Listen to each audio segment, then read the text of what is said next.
Nobody who has never stood inside a regional airline's dispatch center at 3 in the morning understands what actually keeps a fleet of aircraft from turning into scattered wreckage across a continent.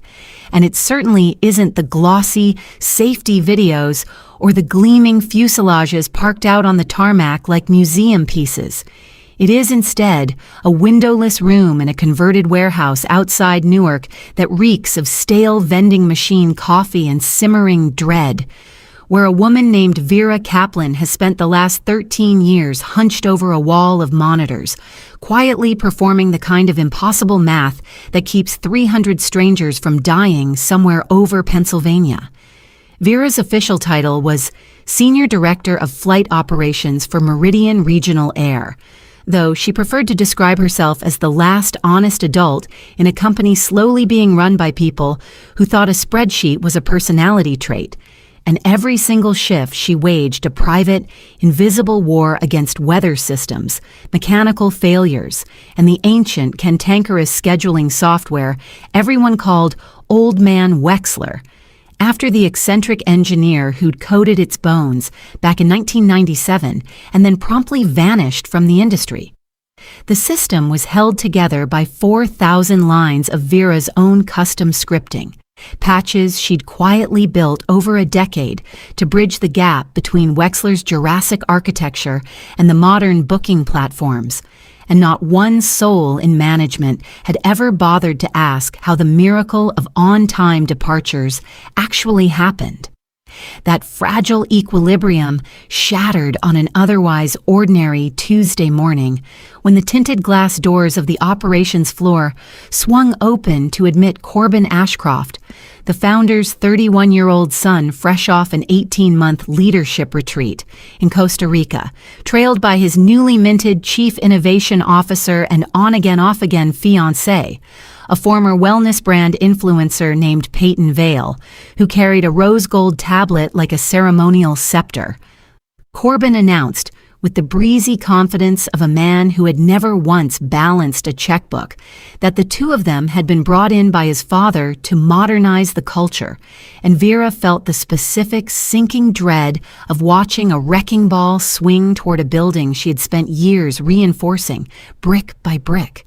The following 2 weeks unfolded like a slow-motion demolition dressed up in corporate buzzwords as Peyton unveiled a neon pink slideshow titled Velocity Mindset, proposing to slash what she called redundant regional routes without any apparent understanding that those smaller aircraft existed because certain runways physically could not support the larger jets Peyton wanted to substitute in their place.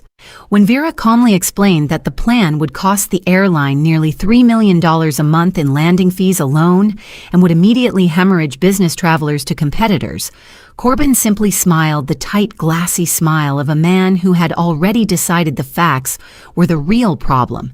and told the room that Meridian needed to stop hoarding institutional knowledge behind any single employee. Within days, the purge began in earnest.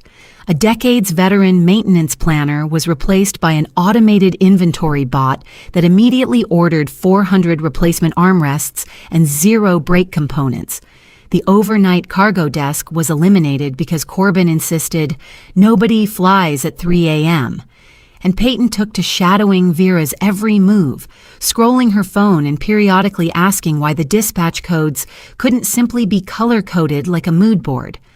Vera watched her reports get buried under cheerful, "let's stay positive" replies, watched terrified colleagues stop speaking above a whisper in the break room,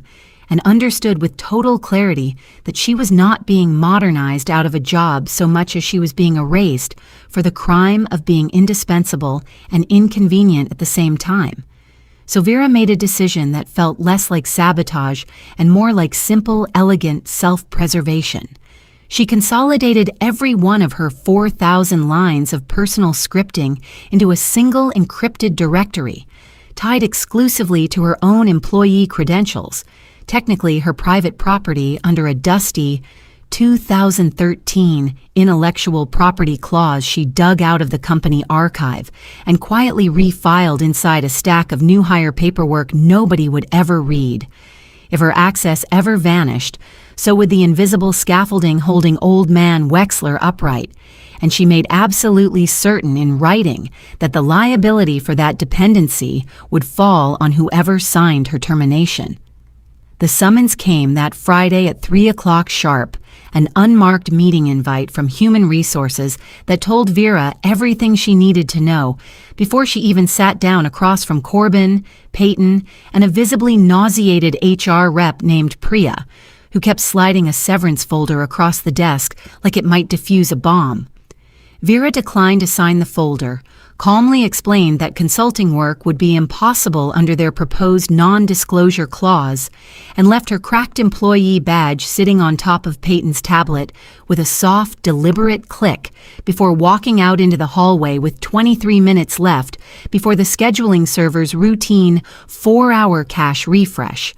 She rode the elevator down, opened the admin app on her personal phone, and with a single unhurried tap, logged herself out of Meridian's network entirely, severing the invisible tether between her 13 years of quiet genius and the airline that had just thrown it away over a slideshow, before walking 3 blocks to a dim little pilot's bar called The Holding Pattern and ordering the cheapest tequila on the shelf.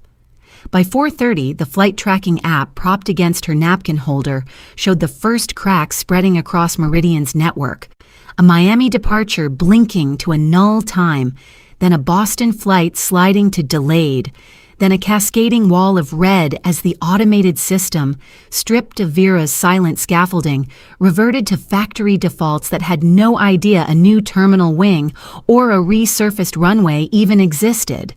By early evening, the FAA had issued a full ground stop, grounding every Meridian aircraft nationwide at a reported cost of nearly $50,000 a minute, and cable news was already cutting to footage of stranded families sleeping across baggage carousels, while Corbin, sweating through a $5,000 suit, stammered about a cybersecurity incident at a hastily arranged press conference. Meanwhile, Vera's phone rang with a call from the airline's aging founder, Walter Ashcroft himself, offering her $200,000 to come back and fix everything within the hour. She listened to him practically beg, felt the old pull of loyalty tug briefly at her ribs, and then told him with total calm that the bridge was burned the moment his son decided expertise was optional, before hanging up and ordering a plate of fried mozzarella and watching the chaos she'd engineered scroll silently across the television screen above the bar. Within a month, Meridian Regional Air had canceled 80% of its schedule. Its stock had collapsed, and Corbin Ashcroft resigned in disgrace, while Peyton quietly rebranded herself online as a resilience coach. Vera, meanwhile, had already signed a lucrative independent consulting contract with Meridian's largest rival, rebuilding their dispatch logic from her living room in pajamas, watching her new employer's on-time performance climb 5 full points in a single week, while her old ones fell to 0. She bought herself a small second-hand sailboat not long after and named it, simply, the Override.